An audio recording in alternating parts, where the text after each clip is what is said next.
నమస్తే, this is Sourya. Welcome to our channel. ఈ రోజు మనతో పాటు సీనియర్ జర్నలిస్ట్ దాము బాలాజీ గారు ఉన్నారు. వారితో మాట్లాడదాం. నమస్తే సార్. నమస్తే. సార్, రీసెంట్ గా కరాటే కళ్యాణి గారి మీద దాడి చేశారు కొందరు వ్యక్తులు అని చెప్పేసి అంటున్నారు. సో ఈవిడ ఆల్రెడీ హిందూ సంఘాలు వీటి గురించి, అలాగే రీసెంట్ గా మన యూట్యూబర్ గురించి కూడా ఫైట్ చేసింది, కేసు కూడా ఫైల్ చేశారు. సో ఈ నేపథ్యంలో అసలు మళ్ళా ఏంటి దాడి, చున్నీ లాగి కూడా దాడి చేశారు అని విన్నాము. అంత పెద్ద దాడి ఎట్లా జరిగింది? నిన్న కరాటే కళ్యాణ్ మీద కొంతమంది దాడి చేసి చున్నీ లాగి ఆమెను చాలా అసభ్యంగా మాట్లాడారని అప్పుడు దగ్గరలో ఉన్న పోలీసులు వాళ్ళని అదుపులోకి తీసుకొని వాళ్ళ మీద కేసు నమోదు చేశారని వార్తలు వస్తున్నాయి.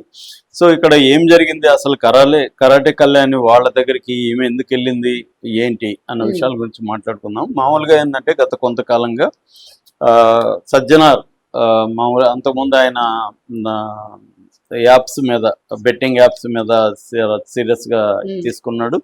చాలా మంది మీద కేసులు పెట్టారు. సెలబ్రిటీస్ కూడా నోటీసులు ఇచ్చి పిలిపించారు, విచారణ జరిపారు. దీనికి మద్దతుగా నా అన్వేష్ కూడా అనేక వీడియోలు చేశాడు.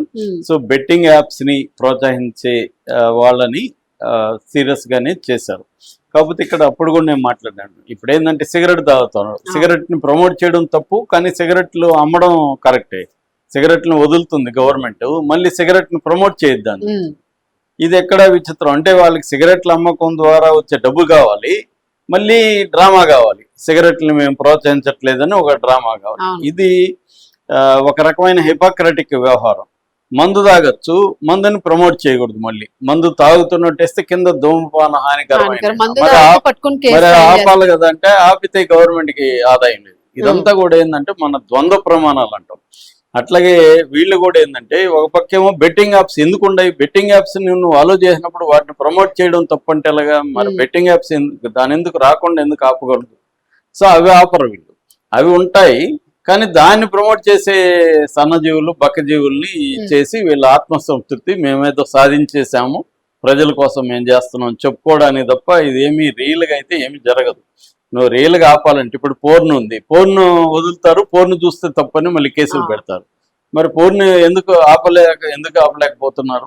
కాబట్టి ఇక్కడ ఇదంతా కూడా ఏంటంటే మన సమాజంలో కావచ్చు, లేకపోతే ప్రభుత్వంలో కావచ్చు, ప్రభుత్వ అధికారులు కావచ్చు ఉన్న ద్వంద్వ ప్రమాణాలని తెలియజేస్తుంది.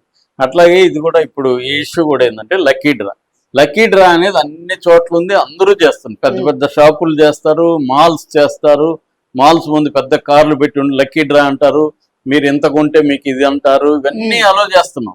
ఎవరో యూట్యూబర్స్ బతకడం కోసం లక్కీ డ్రా అంటే దాంట్లో ఫ్రాడ్ ఉంటే కేసు పెట్టచ్చు, తప్పేం లేదు. కానీ లక్కీ డ్రాలే తప్పు అనుకున్నప్పుడు అన్ని లక్కీ డ్రాలు తప్పు కదా. మళ్ళీ అన్ని లక్కీ డ్రాలను నువ్వు అలో చేస్తూ ఓన్లీ యూట్యూబర్స్ మీద అంటే ఎవడో బలహీనంగా ఉన్న వాళ్ళని వీళ్ళు పట్టుకొని దాన్ని మేము ఆపేసామని వీళ్ళు బిల్డప్ చెప్పుకునే దానికి తప్ప పోలీస్ అధికారులు కానీ ఎవరైనా నిజంగా చేయదలుచుకుంటే పెద్ద వాటిని టార్గెట్. ఇప్పుడు హైడ్రా మీద కూడా విమర్శలు. అది హైడ్రా ఏం చేయాలి, పెద్ద పెద్ద చెరువుల్ని, పెద్ద పెద్ద ల్యాండ్స్ ని ఆక్యుపై చేసుకున్న వాళ్ళు ముందు చేయాలి. అది చేయదు Hydra. Middle class, lower middle class వాళ్ళని చేసి మేము పెద్ద సాధించాం, ఎంత ఇది చేసాం అంత ఇది చేసాం. పెద్ద పెద్ద వాళ్ళు అలాగే ఉన్నాయి, ఎక్కడ వాళ్ళు టచ్ చేసేవాళ్ళు లేదు.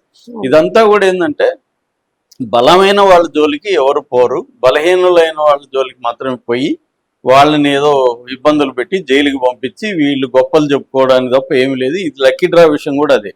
ఇప్పుడు ఈ కేసు ఏంటంటే ఒక వారమో 4 రోజులు అయింటుందో ఈయన సజ్జనారు లక్కీ డ్రాలు ఇలా చేస్తున్నారని కొన్ని వీడియోలు షేర్ చేశాడు.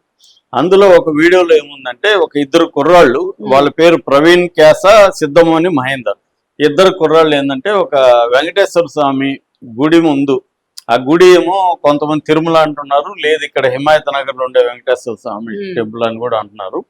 అందులో వాళ్ళు ఏం అంటున్నారంటే 399 రూపాయలు కడితే మీకు ఎస్యూవి, తర్వాత స్మార్ట్ ఫోను, టీవీ, మొబైల్స్ గెలుచుకునే అవకాశం ఉంది, త్వరపడండి అని వాళ్ళు ఇస్తున్నారు.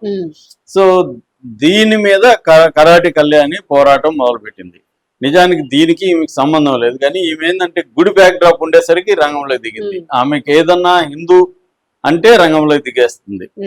అది ఆమెకి సంబంధం లేదు, ఉందా లేదా అనేది సంబంధం లేదు. సో ఆ ఇష్యూలో హిందూ కనబడితే ఆమె వస్తుంది, అలాగే వచ్చింది. వచ్చి సరే కేసు పెట్టింది పంజాగుట్లో, వాళ్ళ మీద కేసు పెట్టింది, మంచిదే. వాళ్ళు ఒకరే కాదు కదా, అనేక మంది చేస్తున్నారు కదా, వాళ్ళ మీదకి వెళ్ళలేదు ఆమె. ఎందుకంటే బ్యాక్గ్రౌండ్ లో గుడి ఉంది కాబట్టి ఆమె కన్సర్న్, గుడి లేకపోతే ఆమె కన్సర్న్ కాదు. అలా ఒకరు ఫిక్స్ చేసుకున్నారు, కర్చీఫ్ వేసుకున్నారు. గుడి నాది, లేకపోతే ఇది నాది, కులం నాది, ఇంకొకటి నాదని కర్చీఫ్లు వేసుకున్నారు. ఒకరేమో ఆడవాళ్ళు బట్టల మీద కర్చీఫ్ వేశారు, ఇంకోటి అలాగే కుక్కల మీద వేసింది ఒక ఆవిడ. అలాగా వీళ్ళంతా ఏంటంటే అసలు విషయం ఏంటంటే నిరంతరం వీళ్ళు పాపులర్ గా ఉండాలి, కెమెరాల ముందు కనబడాలి, టీవీలో కనబడాలి, ఇది వీళ్ళ లక్ష్యం. లేకపోతే వీళ్ళు కనుమరుగైపోతారు, అది ఇష్టం లేదు వాళ్ళకి. దాని చుట్టూ వాళ్ళ జీవన లైవ్లీహుడ్ కావచ్చు, లేకపోతే వ్యాపారాలు కావచ్చు, లేదా సర్కిల్ పెంచుకొని ఏదో చేసుకొని, ఇవన్నీ సోషల్ క్యాపిటల్ అంటారు వీటిని. సోషల్ క్యాపిటల్ పెంచుకొని దాన్ని ఇంకేవో చేసుకుంటారు.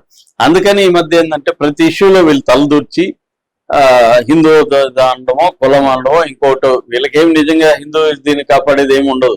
హిందువులు అనేక మంది పేదవాళ్ళు ఉన్నారు, చాలా ఘోరమైన వాళ్ళేమి వీళ్ళు మాట్లాడుకోరు.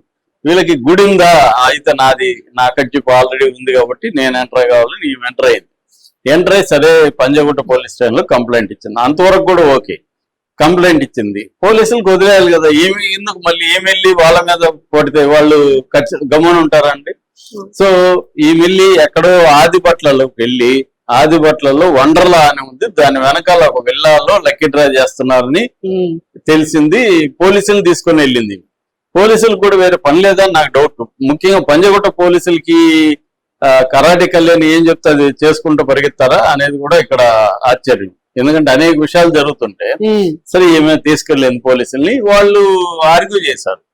అక్కడేం వీడియో లేదు, ఆమె మీద దాడి చేసినట్టు అదేంటి చున్నీ లాగారు, ఇవన్నీ వీడియోలు. గట్టిగా ఆర్గ్యూ చేస్తున్నారు. పోలీసులు ఉన్నారు ఆడ, మీరెందుకు వచ్చారు, మేమే లీగల్ గానే ఉన్నాం, మాదేం తప్పు లేదని వాళ్ళు ఆర్గ్యూ చేస్తున్నారు.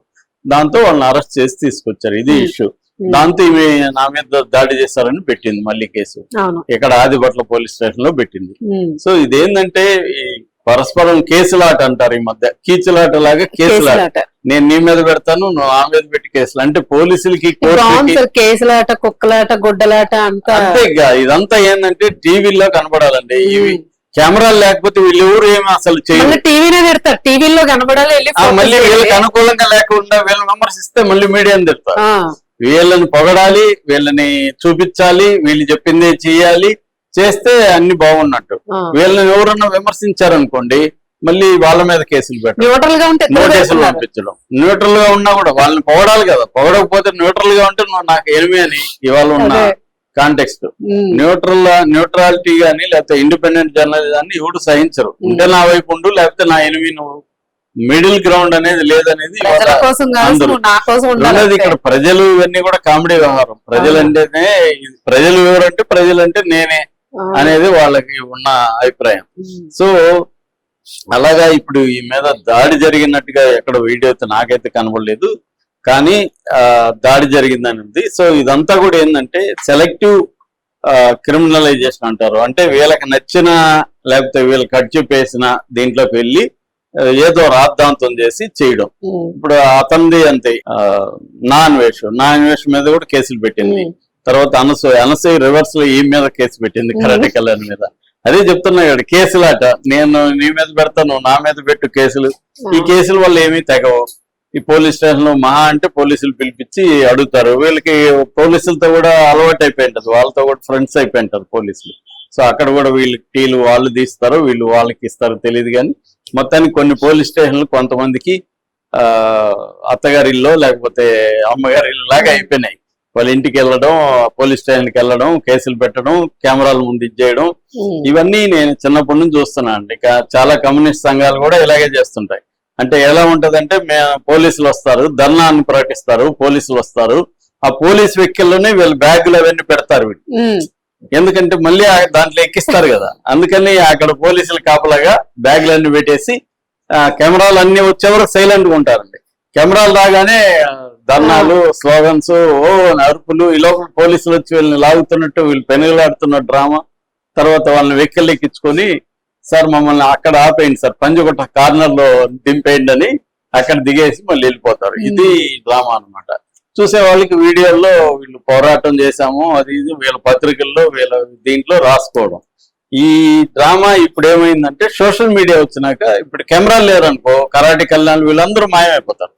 అసలు కెమెరాలు లేవండి, మీరు ఎక్కడ కనబడరు అన్నాం, కొద్దిమంది చేయరు. వీళ్ళ కెమెరాలు కావాలి, సోషల్ మీడియాలో కనబడాలి, పబ్లిసిటీ కావాలి, ఆర్గ్యుమెంట్లు కావాలి, కేసులు కావాలి, ఇవన్నీ కావాలి. ఇది జరుగుతుంది. అందువల్ల రియల్ గా ప్రజలకు ఉన్న సమస్యల మీద పోరాటం అనేది కాకుండా సస్టైనబుల్ ఇదంటారు. వీటికి ఏం లేదు. ఇప్పుడు ఫర్ ఎగ్జాంపుల్ ఒక కాలనీలో వాటర్ లేదు, ఒక బోర్ వేయించాలా, అప్పుడు ఏంటంటే క్లియర్ గా ఒక టార్గెట్ ఉంది, ఒక బోర్ వేయించాలి, నువ్వు తిరగాలి, ఆ పని జరగాలి. ఇదేముంది, జరగదు, అవసరం లేదు. అరవచ్చు, కేకలేయచ్చు, మళ్ళీ వచ్చేసి ఇంకొక ఇష్యూలోకి వెళ్ళి ఓ అని అరవడం, కేకలేయడం, మళ్ళీ ఇది. అందువల్ల ప్రజల సమస్యల మీద పోరాడకుండా ఈ ఏవో ఫేక్ ఇష్యూస్ తీసుకొని దానివల్ల ఎవరికి ఏమి నష్టం లేకపోయినా ఏదో భయంకరంగా అరిసి, ఇప్పుడు ఏదో ఒక గుడి ముందు కూర్చొని వాళ్ళు లక్కీ డ్రా అనడం వల్ల కొంపలు మునిగిపోయేది ఏం లేదు. అది లీగల్ కాదా అనేది వేరే విషయం. కానీ దీన్ని ఏదో సమాజానికి పెద్ద ఉపద్రవం వచ్చేసినట్టు. ఒకవేళ ఇల్లీగల్ అయితే నష్టపోయిన పోయి కంప్లైంట్ పెట్టుకుంటాడు కదా. అదే దాంట్లో ఎవడన్నా నష్టపోయిన వాడేమన్నా కంప్లైంట్ ఇచ్చారు, వాళ్ళు ఎవరు ఇవ్వట్లేదు. అదే పోలీస్ అధికారులు కూడా ఇదే పని వీళ్ళకి. ఎందుకంటే అసలు పెద్ద మాల్స్ దగ్గరికి వెళ్తారా వీళ్ళు? వెళ్ళరు. పెద్ద మాల్స్ లక్కీ డ్రా చేస్తుంటారు, పెద్ద పెద్ద సంస్థలు తెస్తుంటాయి, రియల్ ఎస్టేట్ బ్యాచ్లు ఇదే పని కదా. రియల్ ఎస్టేట్ బ్యాచ్లు ఈ రోజు కూడా నేను 2-3 బోర్డ్స్ చూసాను. అదే చూస్తే వాళ్ళ జోలికి వెళ్ళరు వీళ్ళెవరు. ఎందుకంటే వాళ్ళకి సర్కిల్ ఉంటది, వాళ్ళు ఎక్కడ కొట్టాలో అక్కడ కొడతారు, వాళ్ళ జోలికి వెళ్ళరు. ఎవరో యూట్యూబ్ వాళ్ళు చిన్న చేపల్ని పట్టుకొని పెద్ద తిమింగలాల్ని వదిలేయడం అనేది జరుగుతుంది. అదే ఇది కూడా ఈ డ్రామా అంతే. Thank you sir. Thank you.